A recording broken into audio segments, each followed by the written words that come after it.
we doing today, ladies and gentlemen? And we are back with another edition of Cubs Daily. My name is Stephen Ryan, presented by Fan Arts. The Cubs do lose to the Reds 7-4 in Friday night's affair. We're going to get to that here right now, pretty much. We're going to talk about Shota Imanaga. He was getting rocked all night long. Yes, he didn't give up an exorbitant amount of runs, but a lot of solo home runs, and that does lead me to some concern in the postseason because that is where most runs are scored via the long ball. So being susceptible to the long ball, not good for postseason conditions. I'm not going to lie to you all. So it does bring up a rise of concern.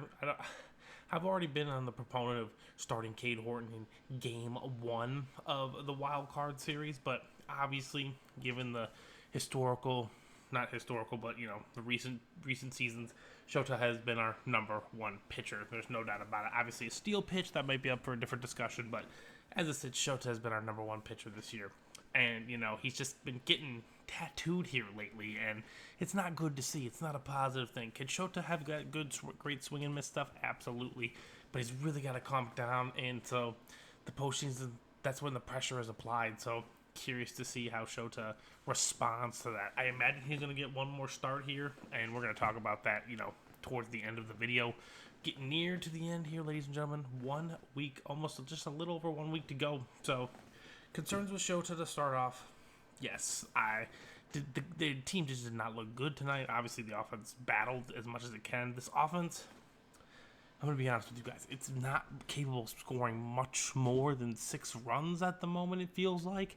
Again, this team is not fully healthy. We're missing some players. Miguel Amaya is a bigger contributor than people are realizing. Obviously, Kyle Tucker kind of helps alleviate everything in this lineup, whether you want to believe it or not. But he is an integral part of this potentially dynamic offense into the postseason. But as it sits right now, when Nico Hoerner's batting leadoff and Ian Happ's batting third, problems could definitely arise in these. Oh, actually, tonight Ian Happ batting second, which I don't mind personally, but the lineup has a lot more oomph when Tucker is batting second and PCA's fourth, and they're hitting the ball hard, etc., etc. So I don't know if the offense is going to have the capability to back a bad outing by a pitcher here. So if Shota has one more rough start, maybe he's going to start next week against the Mets in the series finale. But if he doesn't have his best stuff, then I'm not sure what to do. But Craig Counsell likes to go ride with his guys, and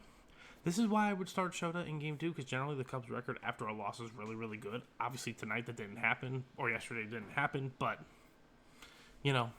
it's just the way it goes, man. Baseball, over the course of 162 games, you're going to have some good outings, you're going to have some bad outings, but Shota's downtrending right now, which is something I don't like to see. So this did spark another question. I'm sure everyone who checks me out here on, YouTube, and you watch other Cubs content and stuff like that, and there was a segment in another Cubs channel, so shout out to them, Locked On Cubs Podcast. They're a really great listen. They went over how far can they go without Kyle Tucker, and that posed the question to my head, right? Like, I was like, okay, what is the realistic expectation of this team? And obviously, getting Kyle Tucker back doesn't really mean anything necessarily, because he might not even be fully healthy for a quality return, So, I don't know where this, I don't know how far this Cubs team can go. I still think they're good enough to beat San Diego, who I'm just saying we're likely to face in this situation. But, we don't have the star power of San Diego, and we don't have the star power of the Mets or the Dodgers, which are pretty much the 3 most likely teams we will face in this situation. The Padres sit 3 back of the Dodgers, and the Mets sit 3 back of the Padres. We're up 5 on them, so I imagine we're going to get our fair share. The Padres are struggling, though. They're the team that I'm kind of looking at. Like, if we can catch the matchup with them, we can win, get some momentum going. And I think we're good enough to compete with the Brewers. The Brewers obviously have the best record in baseball. It's well-earned. It's well-deserved. But this Cubs team can scrap. We won 6 out of 11 games against the Brewers this season. So I think anything is truly possible in that scenario. And I think that's kind of where the road would stop. Even with Kyle Tucker, I think the road kind of stops in the NLCS.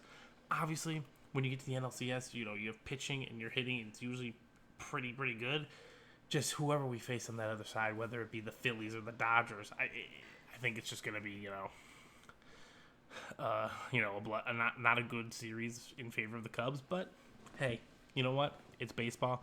You never ever know. There's a lot of proof in recent years. I think it's since 2013, 6 wild cards have made the World Series. Obviously, we know it's possible. So being in the wild card is sometimes a more favorable position.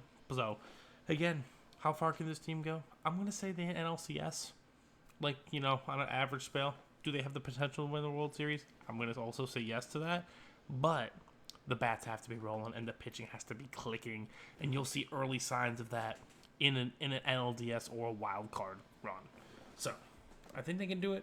And then, also another part of that run potentially here is who do they match up well with, right? Like, that is also another question. I don't think, the Mets, although they have not been rolling people over with their superstar lineup, the Mets are still a scary team in a best-of-3 series, even at Wrigley. Juan Soto's an absolute monster. Pete Alonso mashes. Francisco Lindor, one of the best shortstops in baseball. They have a lot of good patches. Their pitching is not that great, but if the offense catches fire, they could easily win 2 games. If the wind's blowing out at Wrigley, that favors the Mets, honestly. They got a lot of slug in that team. They're built for postseason baseball. I'm not necessarily sure if the Cubs are. I think they could be, but Michael Busch is getting his first taste. PCA is getting his first taste. There's a lot of different things and variables that go into that.